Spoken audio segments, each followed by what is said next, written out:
ಇದು ಯಾವುದೋ sports cricket game video game ಬರ್ತಿತ್ತಲ್ಲ ಚಿಕ್ಕವರಿದ್ದಾಗ, ಇವಾಗಲೂ ಬರುತ್ತೆ. ಬಟ್ ನಾವು ಚಿಕ್ಕವರಿದ್ದಾಗ ಆಡ್ತಿದ್ವಿ ಸ್ಪೋರ್ಟ್ಸ್ ಕ್ರಿಕೆಟ್ 2007 ಅಂತ ಬರ್ತಾ ಇತ್ತು. ಅಲ್ಲಿ ಬರೀ ಪ್ರತಿ ಬಾಲ್ ನಾವು 6-4 ಎಲ್ಲ ಹೊಡಿಬೋದು ಗುರು, ಆ ಥರ ಇತ್ತು. ನನ್ನ ಮುಂದೆ ಅದೇ ಥರ ಆಡ್ತಾ ಇದ್ದಾರಾ ಅಂತ ಇವರು ಪ್ರತಿ ಬಾಲ್ 6-4 ಎಲ್ಲ ಹೊಡಿತಾ ಇದ್ದಾರಲ್ಲಪ್ಪ, ಏನು ಕತೆ ಅಂತ. 10 ಓವರ್ಗೆ ಮ್ಯಾಚ್ ಮುಗಿಸ್ತಾರಲ್ಲ ಗುರು. 155ರನ್ನೆಲ್ಲ ಜುಜುಬಿ ಥರ ಮಾಡಿಬಿಟ್ಟಿದಾರಲ್ಲ. 155ರನ್ನು ಅಂದರೆ 154 ಟಾರ್ಗೆಟ್ ಒಂದು 10 ಓವರಲ್ಲೇ ಮುಗಿಸ್ತಾರೆ ಅಂತಂದರೆ ಇನ್ನೇನು ಹೇಳಂಗಿಲ್ಲ ಅನ್ನೋ ಥರ. ಯಪ್ಪ ಈ ಅಭಿ ಅನ್ನೋ ಒಂದು ಸುನಾಮಿ, ಸುಂಟ್ರಗಾಳಿ, ಬಿರುಗಾಳಿ, ಏನು ಬೆಂಕಿ, ಚಂಡಮಾರುತ ಏನು ಹೇಳಬೇಕು ಅಂತ ಗೊತ್ತಿಲ್ಲ. ಈ ನ್ಯೂಜಿಲೆಂಡ್ ಅವರಂತೂ ಪಾಪ ದಂಗಾಗ್ಬಿಟ್ಟಿದ್ದಾರೆ ಅಂತ ಅನ್ನಿಸ್ತಾ ಇದೆ ಗುರು. ಅದರಲ್ಲೂ ಸ್ಪೆಷಲಿ ಏನಪ್ಪ ಅಂದರೆ ನಮ್ಮ ಸ್ಕೈ ಕೂಡ ಫಾರ್ಮ್ಗೆ ಬಂದಂಗಿದೆ. ಏನಂದರೆ ಸಂಜೆ ಒಬ್ರು ಬಿಟ್ಟರೆ ಬಾಕಿ ಎಲ್ಲರೂ ಚೆನ್ನಾಗಿ ಆಡಿದ್ದಾರೆ, ಸಕ್ಕದಾಗಿ ಬೆಂಕಿ ಥರ ಆಡ್ತವ್ರೆ ಅಂತ ಅನ್ನಿಸ್ತಾ ಇದೆ. ಈ ಪಾಕೆಟ್ ಡೈನಮೋ ನಮ್ಮ ಇಶಾನ್ ಕಿಶನು ಇವತ್ತು ಚೆನ್ನಾಗಿ ಆಡ್ಕೊಟ್ರು. 13 ಬಾಲ್ 28 ಎಲ್ಲ ಕ್ರೇಜಿ ಗುರು. ಅದು ಫಸ್ಟ್ ಓವರಲ್ಲೇ ವಿಕೆಟ್ ಎಲ್ಲ ಹೋಗಿದೆ, ಅಲ್ಲೆಲ್ಲ 6-4 ಎಲ್ಲ ಹೊಡಿತಾರೆ ಅಂದರೆ ಏನಪ್ಪ ಏನು ಹೇಳೋದು ಅಂತ. ಅಫ್ಕೋರ್ಸ್ ನ್ಯೂಜಿಲೆಂಡ್ ಅವರಂತೂ 3-0 ಇಂದ ಟೆಸ್ಟ್ ಎಲ್ಲ ಗೆದ್ರು, ಆಮೇಲೆ ODI ಸೀರೀಸ್ ಗೆದ್ರು. ಬಟ್ T20 ಫಾರ್ಮೇಟ್ ಅಂತ ಬಂದರೆ ಈ ಟೀಮ್ ಮಾತ್ರ ದಾದಾ ಥರ ಇದೆ ಅಂತ ಹೇಳ್ಕೊಟ್ಟಿದ್ದಾರೆ ಗುರು. ಅದರಲ್ಲೂ ಸ್ಪೆಷಲಿ ಇವತ್ತು ನಂಗೆ ತುಂಬ ಖುಷಿಯಾಗಿದ್ದು ನಮ್ಮ ಬೌಲಿಂಗು. ಅನ್ಬಿಲಿಯಬಲ್ ಬೌಲಿಂಗ್ ಎಲ್ಲ ಮಾಡಿದ್ರು. 153ಗೆಲ್ಲ ರೆಸ್ಟ್ರಿಕ್ಟ್ ಮಾಡೋದು ಅಂತಂದರೆ ಅದೇನು ಈಸಿನಾ, ಸಾಮಾನ್ಯ ವಿಷಯನ ಅನ್ನೋ ಥರ.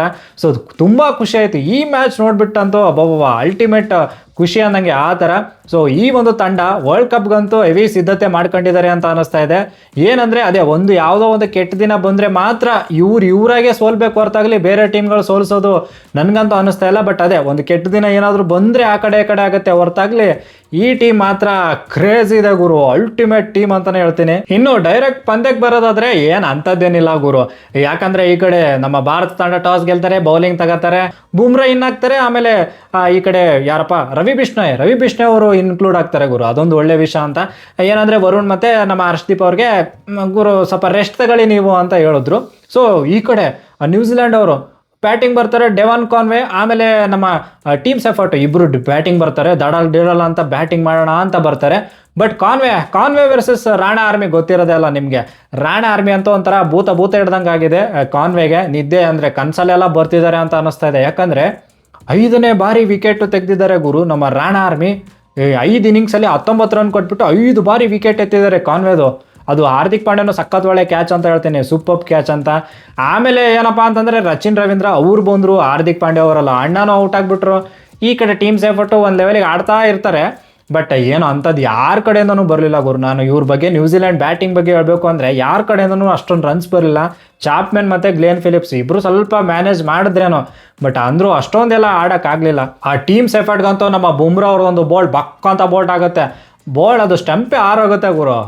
ಅದು ನೋಡೋಕ್ಕಂತೂ ಫುಲ್ಲು ಒಂಥರ ಮನಸ್ಸಿಗೆ ಮುದ ಕೊಡ್ತು ಅಂತ ಹೇಳ್ಬೋದು ನೋಡಿ. ಆ ಥರ ಕಣ್ಣಿಗೆ ಏನು ಗುರು ನಮ್ಮ ಬುಮ್ರಾ ಅವ್ರದ್ದು ಒಂದು ಬೋಲ್ಡ್ ಮಾಡ್ತಾರಲ್ಲ, ಸ್ಟಂಪೇ ಕಿತ್ತೋಗುತ್ತಲ್ಲ, ಆ ಥರ ನೋಡೋದು ಮಾತ್ರ ಸಖತ್ತಾಗಿರುತ್ತೆ. ಆಮೇಲೆ ಚಾಪ್ಮೆನ್ ಈ ರವಿ ಬಿಷ್ಣೋಯ್ ಎಲ್ಲ ಔಟ್ ಮಾಡಿದ್ರು. ಚಾಪ್ಮೆನ್ ಮತ್ತು ಗ್ಲೇನ್ ಫಿಲಿಪ್ಸು ಇಬ್ಬರು ಸೆಟ್ ಬ್ಯಾಟ್ಸ್ಮನ್ಸ್ ಔಟ್ ಮಾಡಿದ್ದು ಯಾರಪ್ಪ ಅಂದರೆ ನಮ್ಮ ರವಿ ಬಿಷ್ಣೋಯ್. ಸಖತ್ತೊಳ್ಳೆ ಬೌಲಿಂಗ್ ಅಂತ ಹೇಳ್ತೀನಿ. ಕೊನೆಯದಾಗಿ ಅವ್ರು ಹೆಂಗೋ ಮಾಡಿ 153 ರನ್ಗೆ 9 ವಿಕೆಟ್ ಹೋಗುತ್ತೆ 20 ಓವರ್ಗೆ. 154 ರನ್ ಟಾರ್ಗೆಟ್ ಕೊಡೋ ಥರ ಆಗುತ್ತೆ. ಇನ್ನು ನಮ್ಮ ಬೌಲಿಂಗ್ ಬರೋದಾದರೆ ಅಫ್ಕೋರ್ಸ್ ಈ ಕಡೆ Rana army 4 over 35 run 1 wicket, ಸ್ವಲ್ಪ ಎಕ್ಸ್ಪೆನ್ಸಿವ್ ಬಟ್ ಓಕೆ ಪರವಾಗಿಲ್ಲ. ಆಮೇಲೆ Hardik Pandya 3 overs 23 for 2 2 wicket ತೆಗಿತಾರೆ, ಒಳ್ಳೆ ವಿಕೆಟ್ಸ್ ಅಂತ. ಆಮೇಲೆ ಈ ಕಡೆ ನಮ್ಮ ಕುಲ್ದೀಪ್ ಯಾದವ್ ಸ್ವಲ್ಪ ಆ ಕಡೆ ಈ ಕಡೆ ಆಯಿತು ಗುರು. 3 overs 32 for 0 ಇದೆ, ವಿಕೆಟ್ಸ್ ತೆಗೆದಿಲ್ಲ. ಅದರಲ್ಲಿ 3 ಓವರ್ಗೆ 32 ಹೊಡ್ಸ್ಕೊಂಡ್ರು. ಆಮೇಲೆ ದೂಬೇದು 1 ರನ್ನು ಬರಲಿಲ್ಲ, ಅಂದರೆ 1 ವಿಕೆಟು ಬರಲಿಲ್ಲ ಅಂತ. ಇನ್ನು ರವಿ ಬಿಷ್ಣೋಯ್ ಚಾನ್ಸ್ ಸಿಕ್ಕಿರೋದು ಯುಟಿಲೈಸ್ ಮಾಡ್ಕೊಂಡ್ರು ಅಂತ ಗುರು. ಯಾಕಂದರೆ ಅವರು 2 ವಿಕೆಟ್ ತೆಗಿತಾರೆ, 4 ಓವರ್ಗೆ ಕೇವಲ 18 ರನ್ ಕೊಟ್ಬಿಟ್ಟು 2 ವಿಕೆಟು. ಇನ್ನು ನಮ್ಮ ಜಸ್ಸಿ ಬೈ ಇವತ್ತು ನೋಡಿ 4 ಓವರ್ಗೆ 17 ರನ್ ಕೊಟ್ಬಿಟ್ಟು 3 ವಿಕೆಟ್ಸ್ ತೆಗೆದಿದ್ದಾರೆ. ಅದರಲ್ಲಂತೂ 2 ಬಕ್ ಅಂತ ಬೋಲ್ಡ್ ಮಾಡಿದಂತೂ ಮಸ್ತಾಗಿತ್ತು ಅಂತ. ಇನ್ನು ಇವ್ರು 154 ಟಾರ್ಗೆಟು ಡಡಲ್ ಅಂತ ಹೊಡೆಯೋರು ಬರ್ತಾರೆ.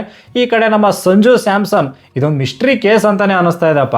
ಸಂಜು ಸ್ಯಾಮ್ಸನ್ಗೆ ಏನಂದರೆ ಅವ್ರಿಗೆ ಚಾನ್ಸ್ ಸಿಗ್ತಿಲ್ಲ ಅಂತ ಹೇಳ್ಬಿಟ್ಟು ನಾವೇ ಚಾನ್ಸ್ ಸಿಗ್ತಿಲ್ಲ ಅಂತ ನಾವೇ ಹೇಳೋದು. ಚಾನ್ಸ್ ಸಿಕ್ಕಾಗ ಅಣ್ಣ ಯುಟಿಲೈಸ್ ಮಾಡ್ಕೊಳ್ದೇ ಇರ್ತಾರಪ್ಪ. ಇವತ್ತು ನೋಡಿ ಫಸ್ಟ್ ಬಾಲೇ ವಿಕೆಟ್ ಹೋಗೋರು ಬಕ್ಕಂತ ಬೋಲ್ಡ್ ಆಗ್ತಾರೆ. ಅದು ಅಷ್ಟೊಂದು ಸ್ವಿಂಗು ಕೂಡ ಆಗಲಿಲ್ಲ. ಏನು ಅರ್ಥನೇ ಆಗಲ್ಲಪ್ಪ. ಸಂಜು ಸ್ಯಾಮ್ಸನ್ ಒಂದು ಏನಪ್ಪ ಏನು ಹಿಂಗೆ ಆಡ್ತಾರೆ ಅನ್ನೋ ಥರ ಆಗುತ್ತೆ ಒಂದೊಂದು ಸಾರಿ. ಬಟ್ ಫಸ್ಟ್ ಬಾಲೇ ಔಟ್ ಆಗ್ತಾರೆ. ಇನ್ನು ಸಂಜೆ ಔಟ್ ಆದಮೇಲೆ ಈ ಕಡೆ ಇಶಾನ್ ಕಿಶನ್ ಬರ್ತಾರೆ. ಅಣ್ಣ ನೋಡಿದ್ರೆ 13 ಬಾಲ್ 28 ದಾಡ ಬಾಡ ಅಂತ ಇಕ್ಕಿದ್ದು. ಏನಪ್ಪ ಇವ್ರು ಯಾವ ಥರ ಆಡ್ತವ್ರಂದ್ರೆ 3.1 ಗುರು. 3 ಓವರ್ 1 ಬಾಲ್ಗೆ 50 ಹೊಡೆದವ್ರೆ. ಇದು ಫಾಸ್ಟೆಸ್ಟ್ ಟೀಮ್ ಸ್ಕೋರ್. ಇದು 50 ರನ್ಸು 3.1 ಬಂದಿರೋದು ನಮ್ಮ ಭಾರತದ ಪರವಾಗಿ ಅಂತ. Unbelievable batting. ಆಮೇಲೆ ನಮ್ಮ ಏನ್ರಿ ಅದು ಅಭಿ ಆಡೋದು ಬ್ಯಾಟಿಂಗು ಅಬ್ಬವ, ಎಲ್ರು ಹೇಳ್ತಾರೆ ಹೆವಿ ರಿಸ್ಕ್ ಇಟ್ಕೊಂಡು ಆಡ್ತಾನೆ ಅಣ್ಣ, ಕನ್ಸಿಸ್ಟೆನ್ಸಿ ಇಲ್ಲ ಅದಿಲ್ಲ. ನಂಬರ್ 1 ಇಂಡಿಯನ್ ಟೀಮ್ದು ನಂಬರ್ 1 T20 ಬ್ಯಾಟರ್ ಗುರು ಅವರು. ಏನು ಹೇಳೋದು ಅಬ್ಬವ, 340 ಸ್ಟ್ರೈಕ್ ರೇಟಲ್ಲಿ ಹೊಡಿತಾನೆ ಗುರು ಭಯ್ಯ.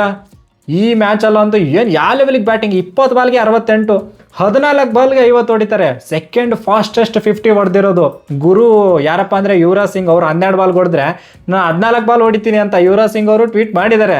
12 ಬಾಲ್ ಯಾಕಪ್ಪ ಮಿಸ್ ಮಾಡಿದೆ, ಹೊಡಿ ಅನ್ನೋ ಥರ ಒಂದು ಚೀಕಿ ಮೆಸೇಜ್ ಅಂತಾರಲ್ಲ ಆ ಥರ ಇತ್ತು. ಸೊ ನೋಡಿ, ಇದು ಆಗ್ಬೋದು ಗುರು, ಹೇಳೋಕ್ಕಾಗಲ್ಲ ಅಂತ ಆ ಥರನೇ ಆಡ್ತಿದ್ದಾರೆ ನಮ್ಮ ಅಭಿ ಅವರಂತೂ. ಸೂಪರ್ ಬ್ಯಾಟಿಂಗ್ ಅಂತ ಹೇಳ್ತೀನಿ.